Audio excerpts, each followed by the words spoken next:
കോഴിക്കോട് ജില്ലയിൽ സൈബർ തട്ടിപ്പ് കേസുകളിൽ വൻ വർധനമാണുള്ളത്. കഴിഞ്ഞ 6 മാസത്തിനിടെ 15 കോടിയോളം രൂപയാണ് തട്ടിപ്പിനിരയായവർക്ക് നഷ്ടപ്പെട്ടത്. ഇതോടെ പൊതുജനങ്ങൾക്ക് ജാഗ്രതാ നിർദ്ദേശവുമായി രംഗത്തെത്തിയിരിക്കുകയാണ് പോലീസ്.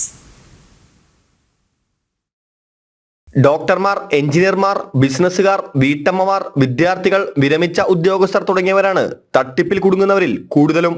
നിരവധി പരാതികളാണ് സൈബർ തട്ടിപ്പുമായി ബന്ധപ്പെട്ട് ദിവസേന പോലീസ് സ്റ്റേഷനുകളിൽ എത്തുന്നത്.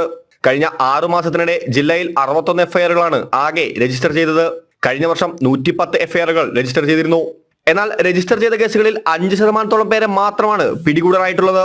അന്യ സംസ്ഥാന ബന്ധമുള്ള പ്രതികളെ പിടികൂടുന്നത് ദുഷ്കരമായതുകൊണ്ട് തന്നെ ഭൂരിഭാഗം പേർക്കും പണം നഷ്ടപ്പെടുന്ന അവസ്ഥയാണുള്ളത്.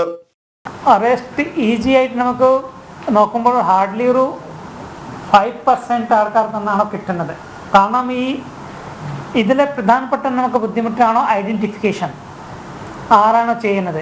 അപ്പം നമ്മളിപ്പോൾ ഞാൻ പറഞ്ഞ നേരത്തെ AIT ഫേക്ക് കേസ് നമ്മൾ നോക്കുമ്പോൾ നമ്മുടെ പല രാജ്യങ്ങളിൽ പോയിട്ടാണ് അറസ്റ്റ് ചെയ്യുന്നത്. അത് 1 വർഷം പോലെ തന്നെ ആയി.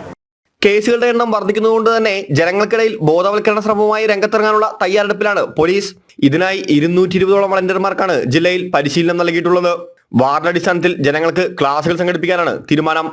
നമ്മളെ പിന്നെ കുറച്ചൊരു പാംപ്ലേറ്റ്, ഇതിലെ ഈ ഫ്രോഡുകളിലെ പാംപ്ലേറ്റ് നമ്മളെ ഉണ്ടാക്കിയിട്ട് എല്ലാം നമ്മുടെ പ്രധാനപ്പെട്ട ബസ് സ്റ്റേഷൻ, റെയിൽവേ സ്റ്റേഷൻ, കോളനികളുടെ റെസിഡൻസ് അസോസിയേഷനുകൾ ഡിസ്ട്രിബ്യൂട്ട് ചെയ്യാൻ തീരുമാനിച്ചിട്ടുണ്ട്. ഇല്ലാതെ നമ്മുടെ ഒരു കാലിക്കറ്റ് സിറ്റിയിൽ 227 സൈബർ വോളണ്ടിയേഴ്സ് ഉണ്ട്. അത് എല്ലാ സ്റ്റേഷനിലെ 15-20 സൈബർ വോളണ്ടിയർമാരുണ്ട്.